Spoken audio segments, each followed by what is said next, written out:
Rebirth of crazy love episode 5। Hospital में तक्षक महर को breakfast करवा रहा था क्योंकि महर के हाथ में जगह जगह चोट लगी थी।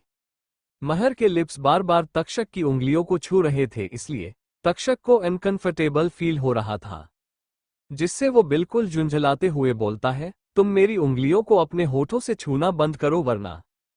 महर के माथे पर बल पड़ चुके थे। उसने बच्चों जैसा मुंह बनाते हुए कहा, ओके, मुझे नहीं करना ब्रेकफास्ट। ये सुनकर तक्षक को गुस्सा आ जाता है क्योंकि वो कुछ भी कर सकता था, बस रुद्र के दिए ऑर्डर को अनफॉलो नहीं कर सकता था। और रुद्र ने उसे कहा था महर को जल्द से जल्द ठीक करना है, टाइम पर खाना और टाइम और मेडिसिन। तक्षक खाने की प्लेट फिर से बेड पर रखते हुए एक कोर बनाकर महर की तरफ बढ़ा देता है। महर अपना मुंह फेरते हुए बोलती है, नहीं खाना मुझे। तक्षक जबड़ा कसते हुए बोलता है, मिस महर, मुझे तुम्हें हर्ट करने पर मजबूर मत करो। तो महर ने रोनी सूरत बनाते हुए कहा, पर मैं खाऊंगी तो मेरे लिप्स फिर से तुम्हारी फिंगर को टच करेंगे, इसलिए तुम रहने दो। तक्षक इरिटेट होते हुए बोला, ओके फाइन, मत खाओ। तक्षक ने टेबल पर प्लेट रखी और फिर मेडिसिन और पानी लेकर आया और मेडिसिन निकालकर महर के हाथों में रख दी। महर ने गंदा सा मुंह बनाते हुए पहले मेडिसिन खाए और फिर जल्दी से पानी पी लिया। तक्षक ने ऑर्डर देते हुए कहा, अब चुपचाप आंखें बंद करो और सो जाओ, क्योंकि मुझे काम है और मैं जब तक ना आऊं उठना मत यहां से, वरना मुझसे बुरा कोई नहीं होगा। इतना बोलते हुए तक्षक जल्दी से उस रूम से निकल जाता है और महर अजीबो गरीब मुंह बिगाड़ते हुए पीछे से बोलती है, गुंडा मवाली कहीं का। वहीं दूसरी तरफ सोना और रुद्र परमार हाउस पहुंचते हैं। रिमी दरवाजा खोलती है और अपने सामने रुद्र और सोना को देखकर हैरान हो जाती है और साथ ही थोड़ा डर भी जाती है। वही सोना अंदर जाने के लिए एक्साइटेड थी, वो बस रिमी के हटने का वेट कर रही थी और झांक झांक कर अंदर देखने की कोशिश कर रही थी। अजीत जी और जया जी हॉल में ही बैठे थे। जया जी के बीमार होने के बाद से अजीत जी घर से ऑलमोस्ट ऑफिस का सारा वर्क कर लेते थे या हफ्ते में एक बार ऑफिस जाते थे। अजीत जी ने रिमी को देखते हुए कहा, कौन है प्रिंसेस? तो रिमी दरवाजे से हट जाती है। रुद्र को देखकर अजीत जी कंफ्यूज होकर बोलते हैं, अरे रुद्र बेटा, तुम यहाँ? रुद्र ने स्माइल करते हुए कहा, वो आंटी बीमार थी और मैं बहुत दिनों से आप लोगों से मिला भी नहीं था, तो सोचा मिल भी लेंगे और आंटी का हाल चाल भी पूछ लेंगे। सोना की आंखें हल्की नम थी, वो अपने मम्मी पापा को कसकर गले लगाना चाहती थी और फूट फूट कर रोना भी चाहती थी, लेकिन अब वो इतनी मजबूर थी कि वो उन्हें मम्मी और पापा भी कहकर नहीं बुला सकती थी। जया जी ने भी पोलाइटली कहा, अरे बेटा, तुम दोनों खड़े क्यों हो, आ जाओ यहाँ बैठो। जया जी ने सामने रखे सोफे की तरफ इशारा करते हुए कहा। रुद्र हाँ में सर हिलाते हुए सोफे पर आकर बैठ जाता है और पीछे पीछे सोना भी। रुद्र ने कहा, अब कैसी है आपकी तबीयत आंटी? जया जी ने कहा, मैं ठीक हूँ बेटा, बस ब्लड प्रेशर कंट्रोल में नहीं है मेरा, बट हो जाएगा। लाडो तुम भी बैठ जाओ। रिमी, जो रुद्र को और सोना को देखकर हक्की बक्की खड़ी रह गई थी, वो जया जी की आवाज सुनकर होश में आते हुए जल्दी से उनके पास बैठ जाती है। वही सोना को किसी और के लिए लाडो सुनकर रोना आ रहा था और उसकी आंखें नम हो चुकी थी। रुद्र ने सोना को देखा, जो कब से एकटक अपने मम्मी पापा को देखे जा रही थी, और धीरे से उसके हाथ पर अपना हाथ रखा। रुद्र की छुअन महसूस करके सोना एक बार रुद्र को देखकर स्माइल करती है और फिर अपनी प्यारी सी आवाज में बोलती है, आंटी, मैं आपके घर आई तो आपको बुरा तो नहीं लगा ना? तो जया जी ने कहा, भला हमें क्यों बुरा लगेगा? तो सोना ने कहा, नहीं, वो रुद्र के घर में भी कोई खास पसंद नहीं करता मुझे, तो शायद आप भी हमारी शादी। जया जी ने बात काटते हुए कहा, बिल्कुल नहीं बेटा, वैसे भी लाडो ये शादी नहीं करना चाहती थी और जोड़ियां तो वैसे भी भगवान के हिसाब से बनती है। तुम दोनों हमेशा खुश रहो। ये सुनकर सोना ने स्माइल करते हुए एक नजर जया जी के चेहरे को देखा, फिर बोली, क्या मैं किचन में जा सकती हूँ? तो जया जी ने रिमी को देखते हुए कहा, जाओ लाडो, ले जाओ इसे किचन में। रिमी ने हाँ में सर हिलाया और सोना और रिमी किचन की तरफ बढ़ गई। किचन में जाकर सोना ने एक ग्लास जूस का बनाया, जो अक्सर वो तब ही बनाती थी जब जया जी बीमार हो जाती थी। सोना जूस का ग्लास लेकर बाहर आई और जया जी को जूस देते हुए बोली, आंटी आप ये पी लीजिए, आपको बेहतर फील होगा। उस जूस को देखकर जया जी आंखों में हैरानी लिए सोना को देखने लगी। क्या हुआ आंटी, मेरे हाथ का बना जूस नहीं पिएंगी? जया जी ने होश में आते हुए सोना के हाथ से वो ग्लास लिया और बोली, जरूर पीऊंगी बेटा, रुद्र ने घड़ी में टाइम देखते हुए कहा। आई थिंक अब हमें निकलना चाहिए। सोना ने एक नज़र सबको देखा तो जया जी ने कहा, बेटा जब भी मन करे तुम यहाँ आ सकती हो। ये सुनकर सोना का चेहरा खिल उठा। उसने उठकर जया जी को हग किया, फिर अजित जी के पैर छुए। अजीत जी ने प्यार से उसके सर पर हाथ रखकर कहा, हमेशा खुश रहो। रुद्र और सोना घर से बाहर आते हैं। वही रिमी बस एक टक सोना को जाते हुए देख रही थी। उसकी आंखों में नमी थी। उसकी वजह से कोई बेघर हो गया, किसी से उसका परिवार छीन गया। वही रुद्र और सोना इस वक्त कार में थे। रुद्र ड्राइवर सीट पर था और सोना उसके बगल में बैठी थी। इस वक्त उसके चेहरे पर मुस्कान थी। और हो भी क्यों ना, आखिर वो अपने घर जो जाकर आई थी। कुछ देर बाद सोना अचानक ही रुद्र को ड्राइविंग सीट से अपनी तरफ खींचती है और एक बुलेट सीधा सीट पर जाकर लगती है। ये देख रुद्र की आंखें गुस्से से लाल हो जाती है और वो सोना को अपनी बाहों में छिपाते हुए नीचे चार कर लेता है। कुछ देर की खामोशी के बाद रुद्र ऊपर उठकर इधर उधर नजरें दौड़ता है, लेकिन उसे दूर दूर तक कुछ नजर नहीं आ रहा था। रुद्र चार तुरंत तक्षक को कॉल करता है और इस बारे में इन्फॉर्म करते हुए कहता है, कम फास्ट। इतना बोलकर रुद्र जल्दी से सीट के पीछे से एक गन निकालता है और उसे लोड करते हुए अपनी चीलसी निगाहें हर तरफ फेरता है। लेकिन अगले ही पल एक बुलेट आकर सीधा सोना के कंधे पर लगती है और वो अगले ही पल एक चीख के साथ रुद्र की बाहों में निढाल होकर गिर जाती है। रुद्र तुरंत तक्षक को कॉल करता है और इस बारे में इन्फॉर्म करते हुए कहता है, कम फास्ट। इतना बोलकर रुद्र जल्दी से सीट के पीछे से एक गन निकालता है और उसे लोड करते हुए अपनी चीलसी निगाहें हर तरफ फेरता है। लेकिन अगले ही पल एक बुलेट आकर सीधा सोना के कंधे पर लगती है और वो अगले ही पल एक चीख के साथ रुद्र की बाहों में निढाल होकर गिर जाती है। रुद्र गन छोड़ते हुए जल्दी से सोना को संभाल लेता है और उसके चेहरे पर डर दिखाई देने लगता है। रुद्र कार यूटर्न घुमाते हुए फुल स्पीड से दौड़ा देता है। सोना इस वक्त आधी रुद्र के लेप पर और आधी दूसरी सीट पर थी। रुद्र की नजर ड्राइव करते हुए बार बार सोना के चेहरे पर जा रही थी। सोना, सोना, प्लीज ओपन योर आइज। तुम्हारा स्वीट यू तुम्हें कुछ नहीं होने देगा। Please open your eyes. लेकिन इस वक्त सोना रुद्र की बातें सुनने के लिए होश में नहीं थी। होती तो शायद देखती उसका स्वीटू उसके लिए किस कदर तड़प रहा है। रुद्र की आंखें गुस्से की वजह से लाल और सोना के दर्द की वजह से नम हो चुकी थी। ऐसा लग रहा था उसकी आंखों को देखकर जैसे समुद्र में लाल ज्वाला जल रही हो जो पता नहीं किस किस को जलाने वाली थी। कुछ ही देर में रुद्र हॉस्पिटल में था और सोना का ट्रीटमेंट चालू हो चुका था। रुद्र वही उसके सिरहाने बैठा था। सोना धीरे धीरे आंखें खोलती है। उसकी नजर जैसे ही रुद्र के दर्द भरे चेहरे पर जाती है, उसके दिल में भी अजीब सी दर्द की लहर दौड़ जाती है। सोना को समझ आ रहा था रुद्र उसकी वजह से रो रहा था। वहीं रुद्र ने जब सोना को अपनी तरफ देखता पाया तो आईब्रो उठाकर उसकी तरफ आंखों से ही इशारा किया, क्योंकि वो सोना को हंसाना चाहता था। वही सोना भी समझ रही थी रुद्र उसे स्माइल करवाना चाहता है, बट एक्चुअल में उसे भी थोड़ा स्माइल करने की जरूरत है। क्यों दिखे मुझे तू सिरहाने, मेरे सोच के तेरी बातें हम मुस्कुराने लगे। रुद्र सोना की लिरिक्स सुनकर खुद को हंसने से रोक नहीं पाया। वही रुद्र को स्माइल करता देख सोना के चेहरे पर ऑटोमेटिकली स्माइल आ चुकी थी। वही जब तक्षक रुद्र की बताई जगह पर पहुंचता है तो उसकी आंखें हैरानी से बड़ी हो जाती है, क्योंकि इस वक्त वो जगह किसी जंग का मैदान बनी हुई थी। ऐसा लग रहा था किन्हीं दो बड़े गैंग्स के बीच कोई फाइट हो रही हो। तक्षक ने तुरंत रुद्र को कॉल करके कहा, बॉस यहाँ पहले से बहुत फाइट हो रही है, अब आप पर किसने हमला किया कुछ समझ नहीं आ रहा। ये सुनकर रुद्र के फेस पर भी हैरानी आ गई। सोना ने रुद्र को चिंता में देखकर पूछा, एवरीथिंग इज ऑक? तो रुद्र ने अपना फेस नॉर्मल करते हुए कहा, हाँ सब ठीक है, बस अब हम घर चलेंगे, मैं बस सारी फॉर्मेलिटी पूरी कर देता हूं। ये सुनकर सोना ने हाँ में सर हिला दिया। थोड़ी देर बाद रुद्र और सोना घर पहुंच चुके थे। सोना को जख्मी देखकर संध्या जी चिंता करते हुए बोलती है, रुद्र ये सब क्या है? कुछ नहीं है मॉम, बस हल्की सी चोट है। रुद्र घर वालों को हादसे के बारे में पता कर परेशान नहीं करना चाहता था, इसलिए उसने झूठ बोलना ज्यादा सही समझा। सोना ने रुद्र को देखकर मन में बड़बड़ाते हुए कहा, हल्की सी चोट? गोली लगी है? गोली? ये तो अच्छा था कंधा छू के चली गई, वरना आज तो स्वर्ग लोक जाना पक्का था। भगवान बार बार मौका थोड़े देते हैं, एक बार दे दिया वही बहुत बड़ी बात है। रुद्र ने सोना को बेड पर लेटाते हुए कहा, बस करो सोना, तुम खुद से कितनी बातें करती हो।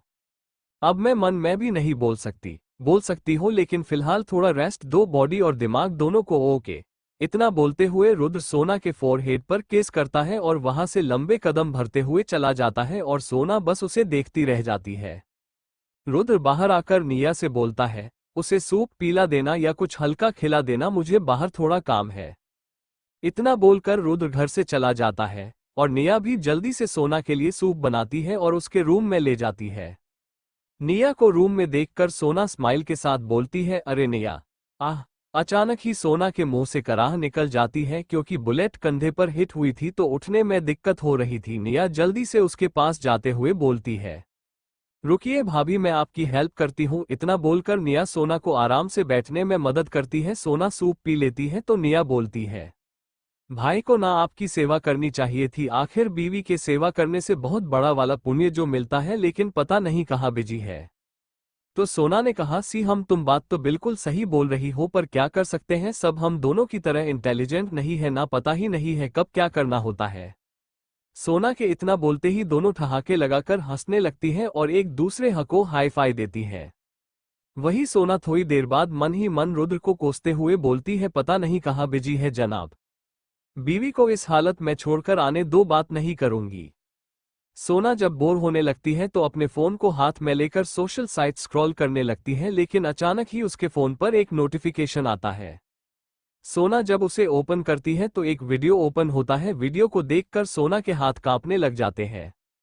सोना डर से बड़बड़ा कर बोलती है, ये कैसे हो सकता है, मैं इस पर यकीन नहीं कर सकती, कभी नहीं। रुद्र तुरंत तक्षक को कॉल करता है और इस बारे में इन्फॉर्म करते हुए कहता है, कम फास्ट। इतना बोलकर रुद्र जल्दी से सीट के पीछे से एक गन निकालता है और उसे लोड करते हुए अपनी चील सी निगाहें हर तरफ फेरता है। लेकिन अगले ही पल एक बुलेट आकर सीधा सोना के कंधे पर लगती है और वो अगले ही पल एक चीख के साथ रुद्र की बाहों में निढाल होकर गिर जाती है। रुद्र गन छोड़ते हुए जल्दी से सोना को संभाल लेता है और उसके चेहरे पर डर दिखाई देने लगता है। रुद्र कार यूटर्न घुमाते हुए फुल स्पीड से दौड़ा देता है। सोना इस वक्त आधी रुद्र के लेप पर और आधी दूसरी सीट पर थी। रुद्र की नजर ड्राइव करते हुए बार बार सोना के चेहरे पर जा रही थी। सोना, प्लीज ओपन योर आइज, तुम्हारा स्वीट यू तुम्हें कुछ नहीं होने देगा, प्लीज ओपन योर आइज। लेकिन इस वक्त सोना रुद्र की बातें सुनने के लिए होश में नहीं थी, होती तो शायद देखती उसका स्वीटू उसके लिए किस कदर तड़प रहा है। रुद्र की आंखें गुस्से की वजह से लाल और सोना के दर्द की वजह से नम हो चुकी थी। ऐसा लग रहा था उसकी आंखों को देखकर जैसे समुद्र में लाल ज्वाला जल रही हो, जो पता नहीं किस किस को जलाने वाली थी। कुछ ही देर में रुद्र हॉस्पिटल में था और सोना का ट्रीटमेंट चालू हो चुका था। रुद्र वही उसके सिरहाने बैठा था। सोना धीरे धीरे आंखें खोलती है। उसकी नजर जैसे ही रुद्र के दर्द भरे चेहरे पर जाती है, उसके दिल में भी अजीब सी दर्द की लहर दौड़ जाती है। सोना को समझ आ रहा था रुद्र उसकी वजह से रो रहा था। वहीं रुद्र ने जब सोना को अपनी तरफ देखता पाया तो आईब्रो उठाकर उसकी तरफ आंखों से ही इशारा किया, क्योंकि वो सोना को हंसाना चाहता था। वही सोना भी समझ रही थी रुद्र उसे स्माइल करवाना चाहता है, बट एक्चुअल में उसे भी थोड़ा स्माइल करने की जरूरत है। क्यों दिखे मुझे तू सिरहाने, मेरे सोच के तेरी बातें, हम मुस्कुराने लगे। रुद्र सोना की लिरिक्स सुनकर खुद को हंसने से रोक नहीं पाया। वही रुद्र को स्माइल करता देख सोना के चेहरे पर ऑटोमेटिकली स्माइल आ चुकी थी। वही जब तक्षक रुद्र की बताई जगह पर पहुंचता है तो उसकी आंखें हैरानी से बड़ी हो जाती हैं, क्योंकि इस वक्त वो जगह किसी जंग का मैदान बनी हुई थी। ऐसा लग रहा था किन्हीं दो बड़े गैंग्स के बीच कोई फाइट हो रही हो। तक्षक ने तुरंत रुद्र को कॉल करके कहा, बॉस, यहाँ पहले से बहुत फाइट हो रही है, अब आप पर किसने हमला किया कुछ समझ नहीं आ रहा। ये सुनकर रुद्र के फेस पर भी हैरानी आ गई। सोना ने रुद्र को चिंता में देखकर पूछा, एवरीथिंग इज ओक? तो रुद्र ने अपना फेस नॉर्मल करते हुए कहा, हाँ सब ठीक है, बस अब हम घर चलेंगे, मैं बस सारी फॉर्मेलिटी पूरी कर देता हूँ। ये सुनकर सोना ने हाँ में सर हिला दिया। थोड़ी देर बाद रुद्र और सोना घर पहुंच चुके थे। सोना को जख्मी देखकर संध्या जी चिंता करते हुए बोलती है, रुद्र ये सब क्या है? कुछ नहीं है मॉम, बस हल्की सी चोट है। रुद्र घर वालों को हादसे के बारे में पता कर परेशान नहीं करना चाहता था, इसलिए उसने झूठ बोलना ज्यादा सही समझा। सोना ने रुद्र को देखकर मन में बड़बड़ाते हुए कहा, हल्की सी चोट? गोली लगी है? गोली? ये तो अच्छा था कंधा छू के चली गई, वरना आज तो स्वर्ग लोक जाना पक्का था। भगवान बार बार मौका थोड़े देते हैं, एक बार दे दिया वही बहुत बड़ी बात है। रुद्र ने सोना को बेड पर लेटाते हुए कहा, बस करो सोना, तुम खुद से कितनी बातें करती हो। अब मैं मन में भी नहीं बोल सकती हो, लेकिन फिलहाल थोड़ा रेस्ट दो, बॉडी और दिमाग दोनों को। ओके। इतना बोलते हुए रुद्र सोना के फोरहेड पर किस करता है और वहां से लंबे कदम भरते हुए चला जाता है और सोना बस उसे देखती रह जाती है। रुद्र बाहर आकर निया से बोलता है, उसे सूप पीला देना या कुछ हल्का खिला देना, मुझे बाहर थोड़ा काम है। इतना बोलकर रुद्र घर से चला जाता है और निया भी जल्दी से सोना के लिए सूप बनाती है और उसके रूम में ले जाती है। निया को रूम में देखकर सोना स्माइल के साथ बोलती है, अरे निया, आह। अचानक ही सोना के मुंह से कराह निकल जाती है, क्योंकि बुलेट कंधे पर हिट हुई थी तो उठने में दिक्कत हो रही थी। निया जल्दी से उसके पास जाते हुए बोलती है, रुकिए भाभी, मैं आपकी हेल्प करती हूँ। इतना बोलकर निया सोना को आराम से बैठने में मदद करती है। सोना सूप पी लेती है तो निया बोलती है, भाई को ना आपकी सेवा करनी चाहिए थी, आखिर बीवी के सेवा करने से बहुत बड़ा वाला पुण्य जो मिलता है, लेकिन पता नहीं कहाँ बिजी है। तो सोना ने कहा, सी हम तुम बात तो बिल्कुल सही बोल रही हो, पर क्या कर सकते हैं, सब हम दोनों की तरह इंटेलिजेंट नहीं है ना, पता ही नहीं है कब क्या करना होता है। सोना के इतना बोलते ही दोनों ठहाके लगाकर हंसने लगती हैं और एक दूसरे को हाई फाई देती हैं। वही सोना थोड़ी देर बाद मन ही मन रुद्र को कोसते हुए बोलती है, पता नहीं कहाँ बिजी है जनाब, बीवी को इस हालत में छोड़कर आने दो, बात नहीं करूंगी। सोना जब बोर होने लगती है तो अपने फोन को हाथ में लेकर सोशल साइट स्क्रॉल करने लगती है, लेकिन अचानक ही उसके फोन पर एक नोटिफिकेशन आता है। सोना जब उसे ओपन करती है तो एक वीडियो ओपन होता है। वीडियो को देखकर सोना के हाथ कांपने लग जाते हैं। सोना डर से बड़बड़ा कर बोलती है, ये कैसे हो सकता है, मैं इस पर यकीन नहीं कर सकती, कभी नहीं। आखिर ऐसा क्या देखा सोना ने। सोना जब बोर होने लगती है तो अपने फोन को हाथ में लेकर सोशल साइट स्क्रॉल करने लगती है, लेकिन अचानक ही उसके फोन पर एक नोटिफिकेशन आता है। सोना जब उसे ओपन करती है तो एक वीडियो ओपन होता है। वीडियो को देखकर सोना के हाथ कांपने लग जाते हैं। सोना डर से बड़बड़ा कर बोलती है, ये कैसे हो सकता है, मैं इस पर यकीन नहीं कर सकती, कभी नहीं। इतना बोलने के साथ ही उसकी आंखों में आंसू आ जाते हैं।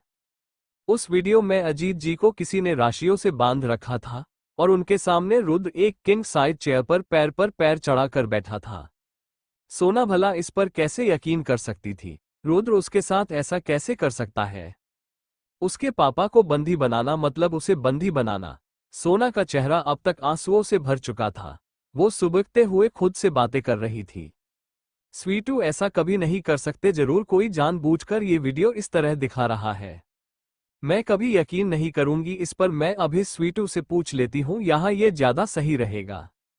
इतना बोलकर सोना अपने आंसू पोंछती है और जल्दी से रुद्र को कॉल करती है। रुद्र का फोन रिंग हो रहा था, लेकिन वो फोन पिकअप नहीं कर रहा था। अब सोना की हालत और ज्यादा खराब हो रही थी। वो बार बार उस वीडियो को रिप्ले कर रही थी और रुद्र को फोन ट्राई कर रही थी। वीडियो रिप्ले करने से उसका ध्यान उस लोकेशन के बैकग्राउंड व्यू पर जाता है। उसे समझते देर नहीं लगती, ये वही जगह है जहां रुद्र उसे पूछताछ के लिए लेकर गया था।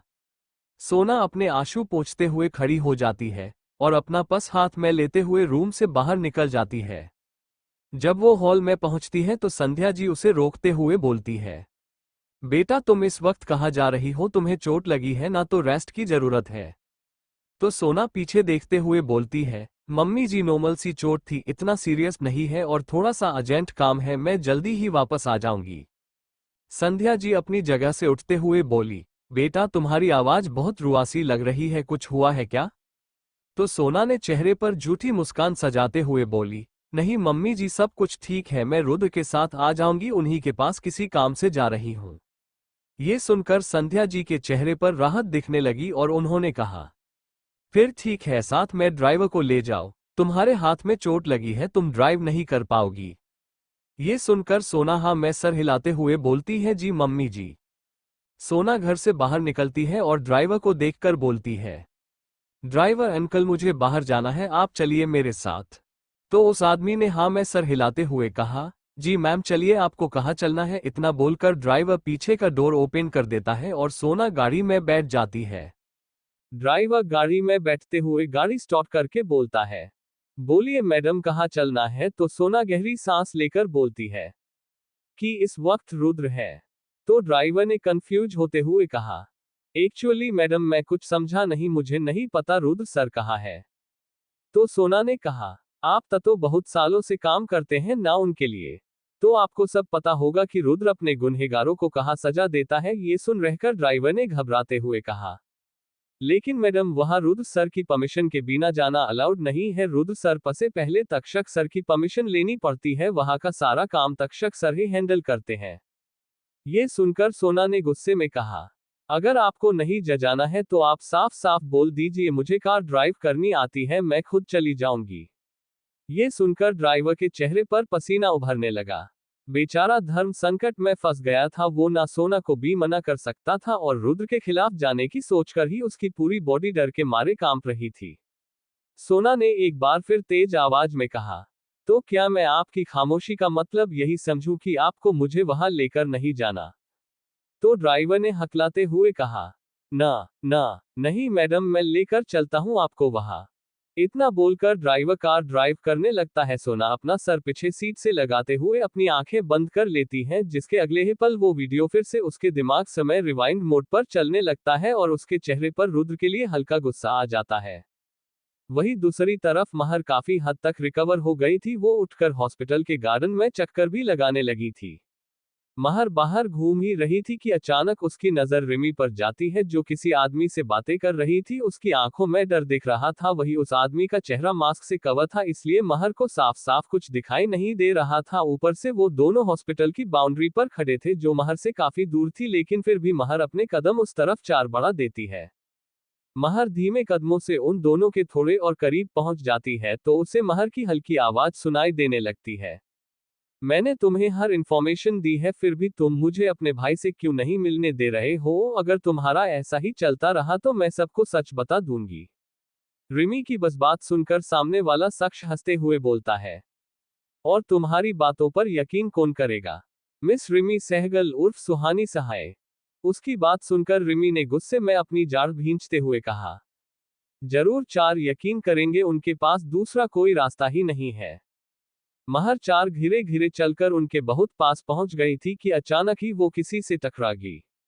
महर की आंखें गिरने की डर से बड़ी बड़ी हो गई, लेकिन सामने वाले शख्स ने बड़ी ही फुर्ती से महर को संभाल भी लिया और साथ में अपना एक हाथ उसके मुंह पर भी रख दिया ताकि महर चिल्लाए ना।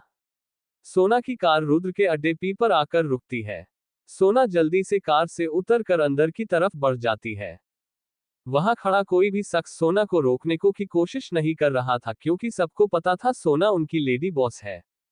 सोना सीधा उसी रूम में पहुंचती है जिसमें उस महर को रखा गया था।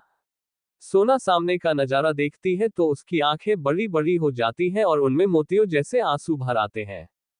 वो अपने आंखों के सामने चल रहे नजारे पर यकीन नहीं कर पा रही थी, क्योंकि जैसा वीडियो क्लिप में था यहां भी बिल्कुल वैसा ही था। सोना का रहा सहा विश्वास भी अब घुटने टेक चुका था। उसने चिल्लाते हुए कहा, रुद्र तुम्हारी हिम्मत कैसे हुई पापा को बंदी बनाने की?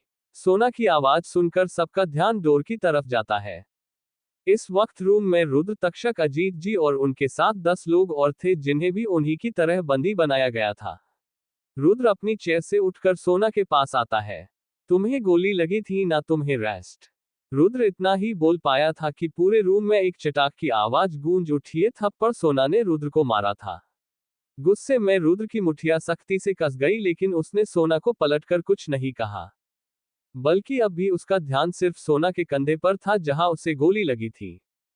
सोना ने चीखते हुए कहा, मैंने मम्मी जी से सिर्फ बैटमिजी से बात की थी, तब आपको इतना गुस्सा आया मुझ पर कि आप शादी तोड़ने के लिए राजी हो गए, और आज आपने मेरे पापा की क्या हालत कर रखी है, मेरा ख्याल नहीं आया आपको? उद्धरण चिन्ह। सोना रुद्र को वही खड़ा छोड़कर भागते हुए अजीत जी के पास आती है और उनके हाथ खोलने लगती है। अजीत जी की आंखों में भी पानी था, वो अपनी बेटी को अपने लिए लड़ता देख रहे थे।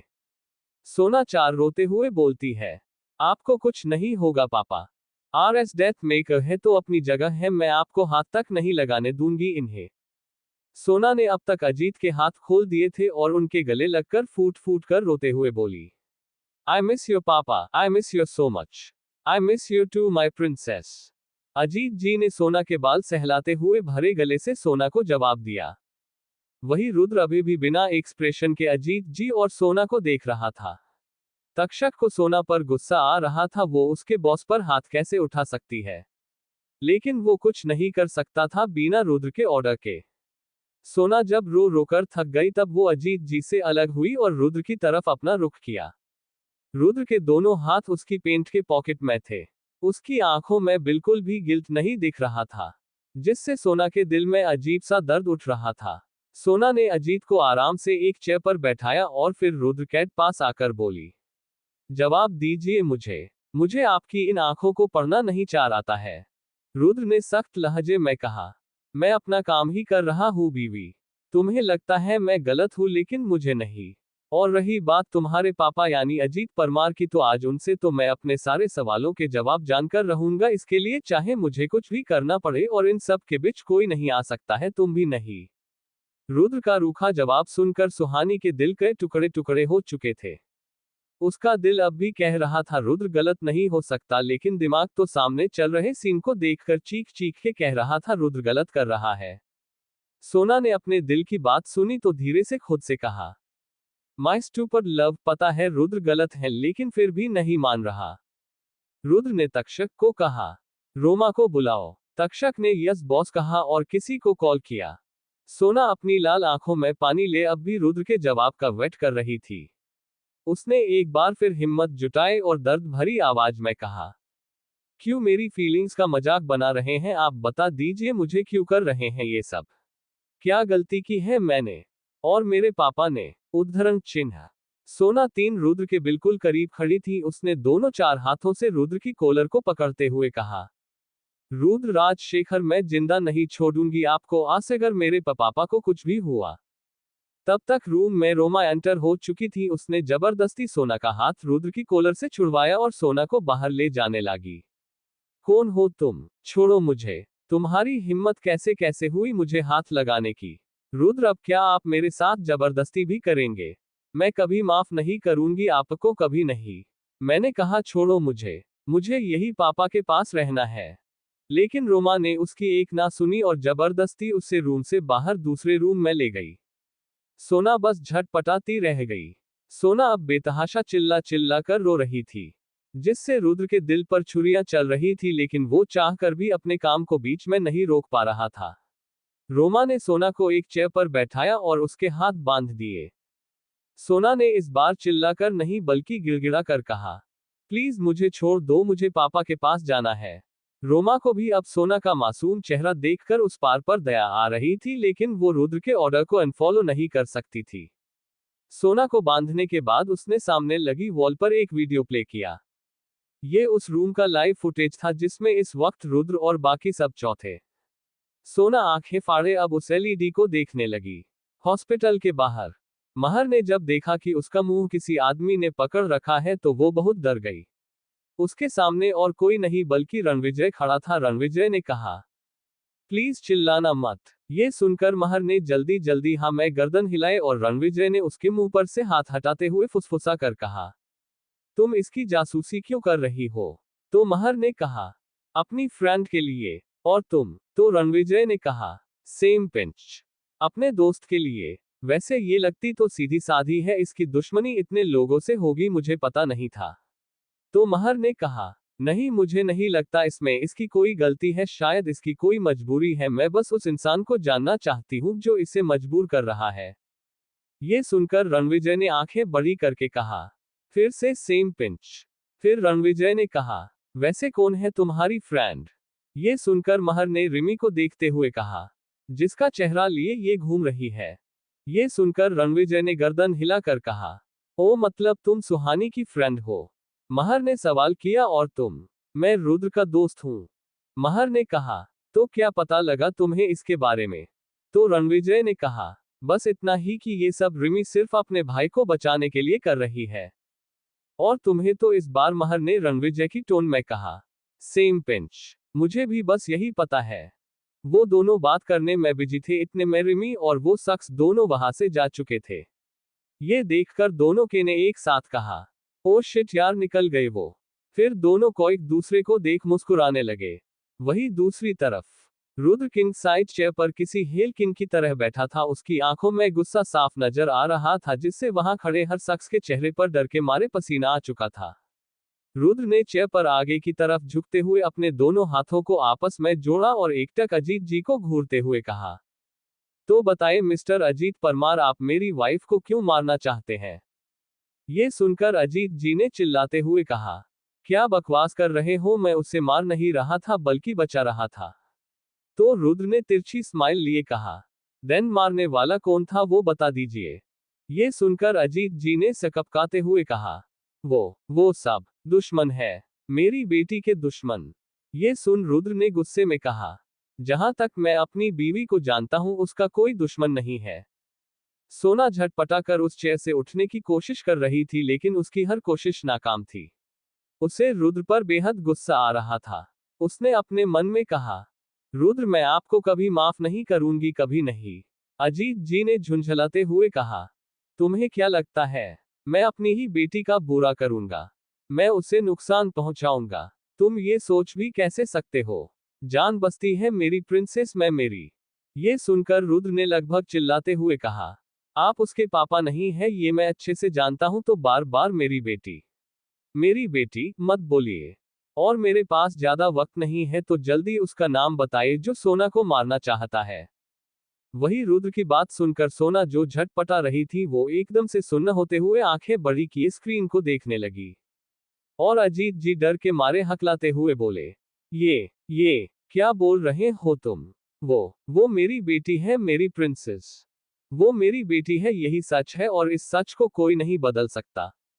ये बोलते वक्त अजीत जी के चेहरे पर बेपनाह दर्द दिख रहा था। उनका एक एक शब्द उनके दिल के दर्द को बयां कर रहा था, जो सोना के दिल को छलनी कर रहा था। लेकिन रुद्र उसे इन सब से कोई फर्क नहीं पड़ रहा था। फिलहाल उसे जो जानना था बस उसी पर फोकस था। अजीत की बात सुनकर रुद्र शैतानों की तरह हंसते हुए बोला, वाह, आप तो झूठ भी बड़ी सफाई से बोलते हैं, पर मेरे पास सबूत है इस बात का।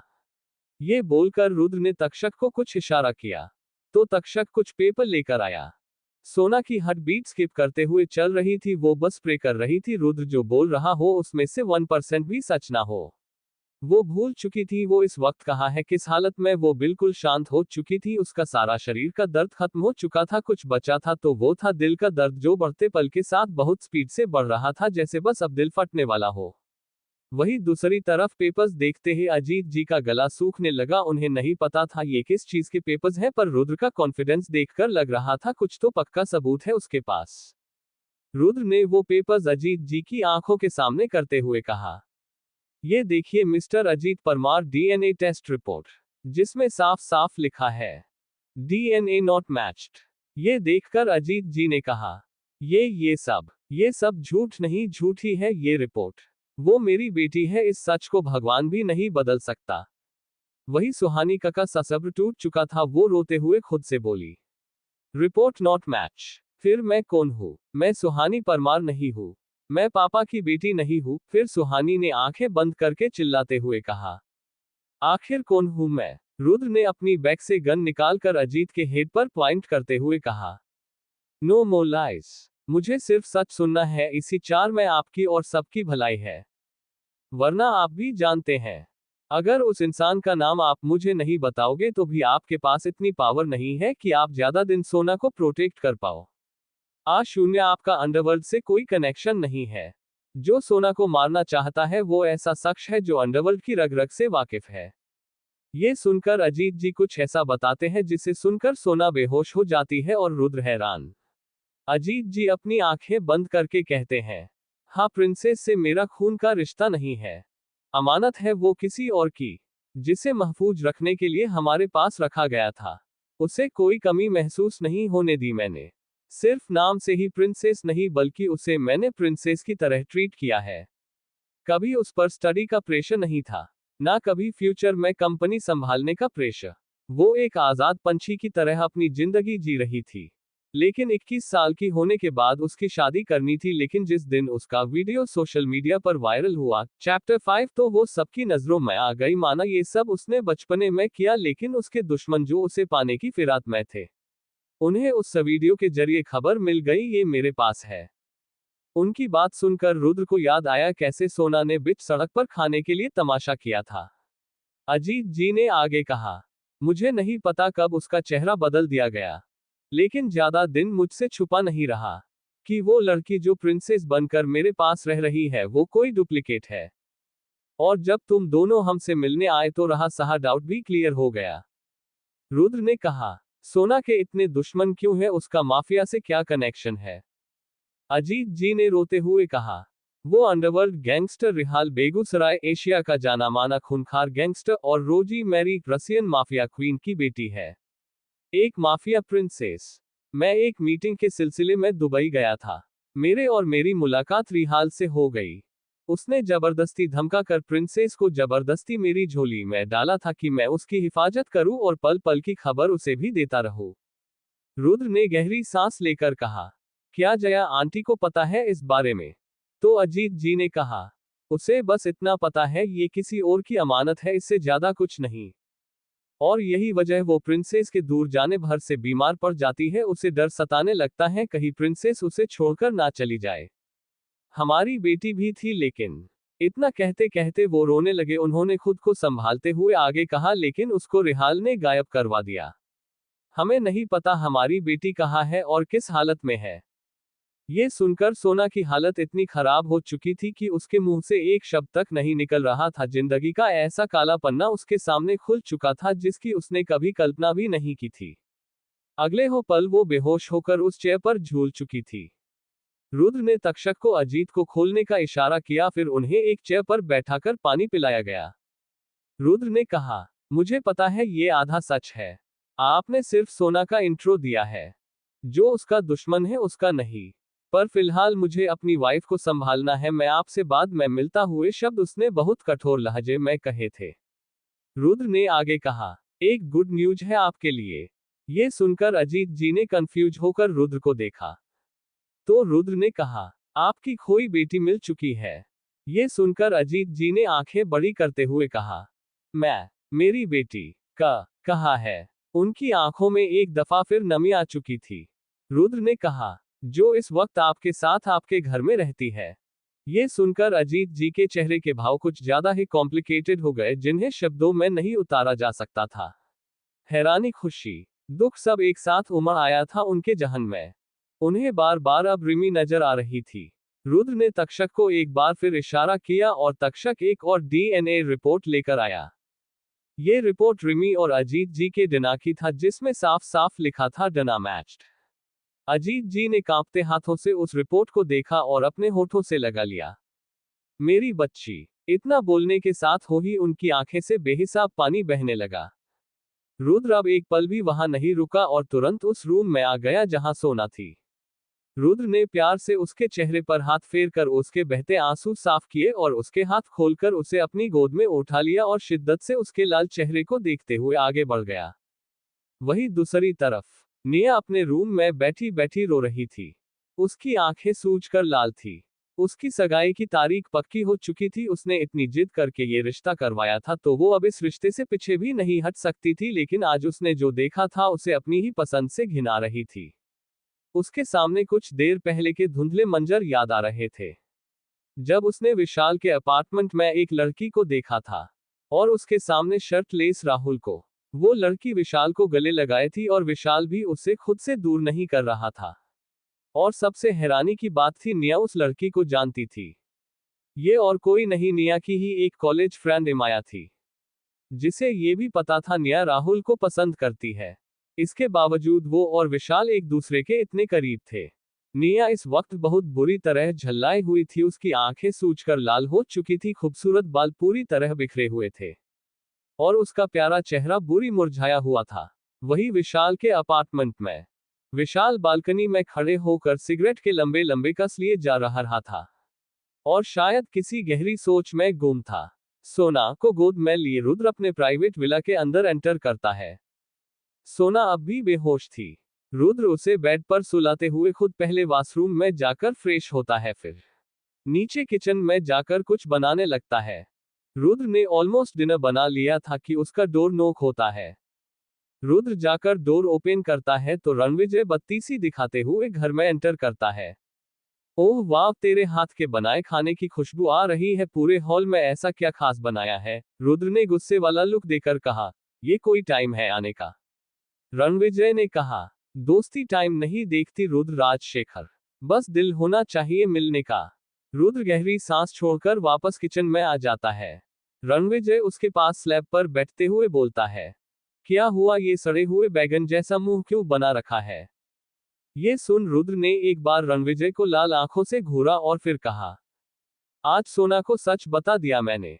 वो अजीत अंकल की बेटी नहीं है। ये सुन रणविजय ने कहा, और अजीत अंकल ने कोई सच बताया तुझे? रुद्र ने हामी भरते हुए खाना डाइनिंग टेबल पर लगाया और फिर आज जो जो अजीत जी ने बताया सब रणविजय को बता दिया।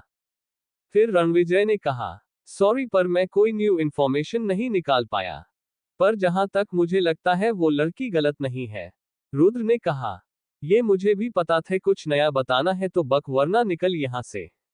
रणविजय ने एक प्लेट में अपने लिए खाना निकाला और फिर कहा, इस लाजवाब भोजन को ग्रहण किए बिना मैं तो यहां से हिलने भी नहीं वाला। रणविजय खाना खा रहा था और रुद्र वही साइड में बैठकर लैपटॉप पर कुछ कर रहा था। थोड़ी देर बाद रणविजय एक लंबी डकार मारते हुए खड़ा हो गया और वॉश बेसिन में हाथ धोकर आया और फिर रुद्र के पास आकर बोला, मन तो कर रहा है तेरे हाथों को चूम लूं जिनसे तू इतना अच्छा खाना बनाता है। पर रुद्र ने आंखें छोटी करके रणविजय को घूरा। तो रणविजय ने हंसते हुए कहा, तू इन्हीं हाथों से मर्डर करता है, तो मैं किसी खूनी के हाथ तो नहीं चूम सकता। रुद्र ने लैपटॉप साइड में रखते हुए कहा, अब तू यहां से सही सलामत जाना चाहता हूं ही या नहीं? रुद्र जैसे ही रणविजय की तरफ बढ़ा, रणविजय भागते हुए वहां से चला गया। रुद्र ने एक प्लेट में डिनर लगाया और अपने रूम की तरफ बढ़ गया। उसने देखा सोना अभी भी ओसो रही थी। रुद्र ने हल्के से सोना के माथे को चूमते हुए कहा, सोना। सोना कसम साते हुए रुद्र का हाथ पकड़ लेती है। रुद्र फिर से उसके चिक पार पर किस करते हुए बोलता है, हे गेट अप, देखो मैंने तुम्हारे लिए मूंग का हलवा बनाया है, योर फेवरेट, सोना। सोना ने आंखें खोलकर रुद्र को देखा। उसके चेहरे पर प्यारी सी स्माइल आ गई, लेकिन अगले ही पल वो स्माइल गायब हो चुकी थी। वो झट से बेड पर बैठते हुए बोली, पापा, पापा कहाँ है? आपने क्या किया उनके साथ? सोना ने रुद्र की कॉलर पकड़ते हुए कहा। रुद्र ने सोना की कमर पर अपने हाथ रखे। सोना ने फिर से रोते हुए कहा, मैंने पूछा कहाँ है मेरे पापा? जवाब दीजिए रुद्र, तुम ऐसा कैसे कर सकते हो मेरे साथ? रुद्र की नजर चार सोना के शोल्डर पर जाती है जहां उसे गोली लगी थी जिससे अब ब्लड निकलने लगा था। रुद्र ने उस चोट को एकटक देखते हुए कहा, ही इज सेफ एंड अपने घर पर है। सोना ने जोर जोर से रोते हुए अपनी आंखें बंद कर ली, जिससे रुद्र के जबड़े कस चुके थे। उसने जबरदस्ती सोना का चेहरा अपने सीने पर पुश किया। सोना थोड़ी देर झटपटा कर ही रह गई क्योंकि रुद्र की ताकत के आगे उसकी एक नहीं चल रही थी, वो बस रोए जा रही थी। थोड़ी देर बाद सोना का रोना थम गया, वो बस धीरे धीरे सिसक रही थी। रुद्र तीन ने उसका सर अपने सीने से हटाया और उसे आराम से बेड पर बैठा कर खुद प्लेट लेकर उसके सामने बैठ गया और चम्मच में हलवा लेकर उसकी तरफ बढ़ा दिया। सोना बस गुस्से में उसे घूर रही थी। सोना ने कुछ कहने के लिए अपना मुंह खोला और रुद्र ने झट से उसके मुंह में चम्मच डाल दी। सोना ने रोना सा मुंह बनाते हुए उस निवाले को निगला और फिर से कुछ कहने को हुई उससे पहले रुद्र ने उसे एक और निवाला खिलाते हुए कहा, गुड गर्ल, ऐसे ही डिनर करना चाहिए। रुद्र ने जबरदस्ती उसे डिनर करवा दिया था। फिर उसके ब्लाउज को कंधे से नीचे खिसकाते हुए उसके जख्म पर पट्टी करने लगा। सोना रुद्र को देखकर फिर से रोने लगी थी। रुद्र ने पट्टी करके उसके चेहरे को अपने दोनों हाथों में भरते हुए कहा, तुम्हारे सारे सवालों के जवाब तुम्हें दूंगा पर सही वक्त आने पर। इतना बोल रुद्र ने अपने होठों को सोना के भीगे गालों पर रख उसके आंसुओं को अपने होठों से रोक दिया। रुद्र ने सोना के पपूरे चेहरे पर छोटी छोटी किस्सेज देकर उसकी आंखों में देखते हुए कहा, फिलहाल तुम सो जाओ, हम सुबह का इंतजार चार करो। बेशक ये रात ढलने के बाद सुबह खूबसूरत होगी। सोना के आंसू पोंछने के लिए रुद्र था, लेकिन दूसरी तरफ निया न के आंसू पोंछने वाला कोई नहीं था। मम्मी पापा से वो कुछ शेयर नहीं करना चाहती थी, इसलिए उसकी ये काली रात रोते रोते हो कटी। नेक्स्ट मॉर्निंग निया विशाल के अपार्टमेंट के बाहर खड़ी थी। विशाल ने दरवाजा खोला। निया कुछ बोलने को हुई कि अंदर से इमाया की नींद भरी आवाज आई। कौन आया है सुबह सुबह? निया जो गुस्से में तिलमिला रही थी। इमाया की आवाज सुन उसका कलेजा फटने लगा था और उसकी आंखें एक बार फिर छलक आई। इमाया अंगड़ाई लेते हुए विशाल के रूम से निकली और निया को देखकर चौंकते हुए बोली, oh that's you, good morning. निया ने गुस्से से इमाया को घूरा। उसे सबसे ज्यादा गुस्सा विशाल पर आ रहा था, जिसे देखकर लग रहा था उसे कोई फर्क ही नहीं पड़ रहा हो। निया ने उसे और इमाया को एक साथ देख लिया है, फिर भी वो बुत बना खड़ा था बस। निया ने आगे बढ़कर विशाल का कॉलर पकड़ते हुए कहा, हाउ डरे यू? तुम मेरे साथ यानी निया राजशेखर के साथ इतना बड़ा धोखा कैसे कर सकते हो? उद्धरण चिन्ह। ये बोलते वक्त निया की आवाज बुरी तरह कांप रही थी। वही विशाल ने अपना कॉलर छुड़वाते हुए कहा, ये पूछने का हक नहीं है मैडम आपके पास। मुझसे रिश्ता जोड़ने से पहले ही मेरे बारे सब पता कर लेना चाहिए था ना। उद्धरण चिन्ह। निया की बची कुची उम्मीद भी टूट गई, क्योंकि उसे लग रहा था विशाल अपनी सफाई में कुछ कहेगा। लेकिन विशाल ने तो जैसे गुनाह कबूल कर लिया हो और उसे कोई फर्क ना पड़ रहा हो। उद्धरण चिन्ह। निया ने अपना रुख इमाया की तरफ किया। And you are bloody shameless. Imaya ने भी गुस्से में तुनकते हुए कहा, जुबान संभाल कर, जब अपना ही सिक्का खोटा हो तो दूसरों से जुबान नहीं लड़ाना चाहिए। आई थिंक तुम विशाल को खुश नहीं रख पा रही हो। ये सुनकर निया ने शर्म से अपनी आंखें बंद की और मुट्ठियों को कस लिया, इतना कि उसके खुद के नाखून उसकी हथेली में चुभ चुके थे। इमाया ने निया को देखते हुए आगे कहा, you know what darling, it's all about requirements, desires and mostly pleasure. निया का मन कर रहा था वो इमाया का मुंह तोड़ दे, लेकिन वो विशाल के कुछ कहने का वेट कर रही थी। लेकिन विशाल किसी तेज हवा की रफ्तार की तरह उन दोनों के करीब से निकल गया और निया बस अपनी खाली निगाहों से उसे देखती रह गई। इमाया भी अजीब सी सीटी बजाते हुए निया के कंधे से अपना कंधा टकरा कर लगभग उसे धक्का देते हुए रूम से बाहर निकल गई। वही विशाल अपार्टमेंट के बैक एरिया में बने जिम सेक्शन में आ गया था और वो शर्टलेस होकर पंचिंग बैग पर लगातार पंच किए जा रहा था। निया ने अपने आंसू पोंछे और जिधर विशाल गया था उस डायरेक्शन में चली गई। निया जब विशाल को देखा तो एक पल के लिए फ्रिज हो गई, लेकिन अगले ही पल उसकी बेवफाई याद कर अपनी नजरें फेर ली। विशाल की नजर जब निया पर पड़ी तो उसने पंचिंग और भी ज्यादा फास्ट कर दी और 5-6 पंच के बाद ही पंचिंग बैग के चिथड़े उड़ चुके थे। मिट्टी निकल गिरने लगी थी। विशाल ने हाफते हुए अपने साइड में पड़ी पानी की बोतल उठाए और एक ही सांस में पूरी बोतल खा ली।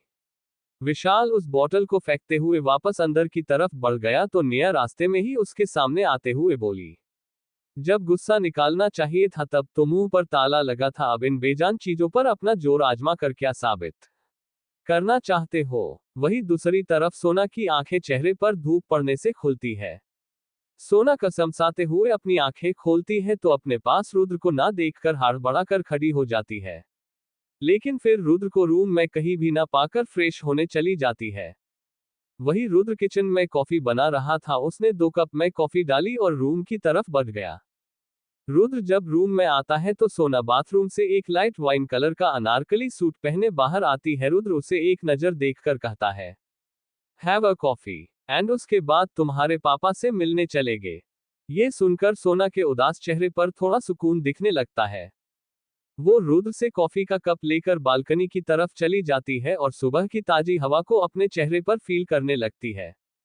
रुद्र ने कॉफी का शिप लेते हुए तक्षक को मैसेज किया और तुरंत ही तक्षक ने रुद्र को कॉल कर दिया। रुद्र ने फोन पिक करते हुए कहा, सर रिहाल बेगूसराय की सारी इंफॉर्मेशन हाइड है क्या, यहां तक कि पुलिस भी उससे डील के सिलसिले में ऐसी जगहों पर मिलती है जहां मुर्दे गाड़े जाते हैं।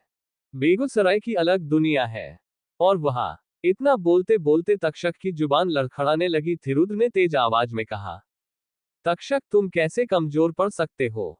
तक्षक ने फिर से अपनी आवाज में थोड़ी रूडनेस लाते हुए कहा, सर बेगूसराय सिर्फ ड्रग्स माफिया, ह्यूमन ट्रैफिकिंग जैसे क्राइम ही नहीं करता, बल्कि ऑर्गन सेलिंग और माइन वर्किंग के जरिए पेट्रोल निकलना, वो ये सब काम सिर्फ 4 से लेकर 17 साल के बच्चों से करवाता है।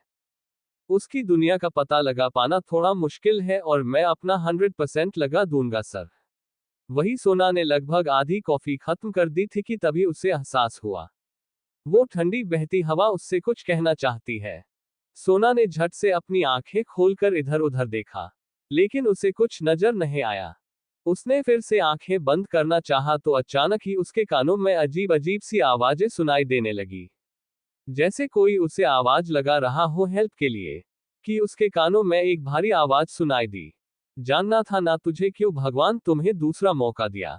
ये सुनकर सोना ने अपनी नजरें चारों घुमाई, लेकिन उसे कोई दिखाई नहीं दिया। सोना बुरी तरह डर चुकी थी। उसने खुद से कहा, ये मुझे क्या हो रहा है। कल रात भी वो बच्चों की रोने की आवाजें, और अब ये। फिर उसने ऊपर की तरफ देखकर कहा, क्या मेरा कोई अपना वजूद है। सोना को फिर से वही अजीब हवाओं की आवाज सुनाई दी तो वो भागते हुए अंदर आ गई। वही रुद्र जो फोन में कुछ कर रहा था। उसने कॉफी मग साइड में रखते हुए कहा, आर यू ओके सोना। सोना ने डरी सहमी नजरों से रुद्र को देखा और ना में सर हिलाते हुए रुद्र के गले से लग गई। रुद्र ने उसके बाल सहलाते हुए कहा, क्या कोई था बालकनी में। सोना ने लंबी सिसक भरते हुए कहा, पता नहीं स्वीटू, बहुत डर लग रहा, कुछ तो अजीब हो रहा है। मुझे पापा और मम्मा से मिलना है प्लीज। तो रुद्र ने कहा, ओके फाइन, अब डरना बंद करो। रुको मैं देख कर आता हूं कौन है बालकनी में। तो सोना ने रुद्र पर पकड़ कसते हुए कहा, नहीं, कोई नहीं है, प्लीज मत जाए। रुद्र बहुत देर तक सोना को बाहों में छुपाए रखता है जिससे उसे कंफर्टेबल फील हो जाए। कुछ देर बाद उसने उसे खुद से अलग करते हुए कहा, अब रोना बंद करो, हम चलेंगे अभी तुम्हारे घर और बाद में कहीं और भी जहां जाना बेहद जरूरी है। सोना ने हाँ में सर हिलाया। वही दूसरी तरफ वही विशाल अपार्टमेंट के बैक एरिया में बने जिम सेक्शन में आ गया था और वो शर्टलेस होकर पंचिंग बैग पर लगातार पंच किए जा रहा था। निया ने अपने आंसू पोंछे और जिधर विशाल गया था उस डायरेक्शन में चली गई। निया जब विशाल को देखा तो एक पल के लिए फ्रिज हो गई, लेकिन अगले ही पल उसकी बेवफाई याद कर अपनी नजरें फेर ली। विशाल की नजर जब निया पर पड़ी तो उसने पंचिंग और भी ज्यादा फास्ट कर दी और 5-6 पंच के बाद ही पंचिंग बैग के चिथड़े उड़ चुके थे। मिट्टी निकल गिरने लगी थी।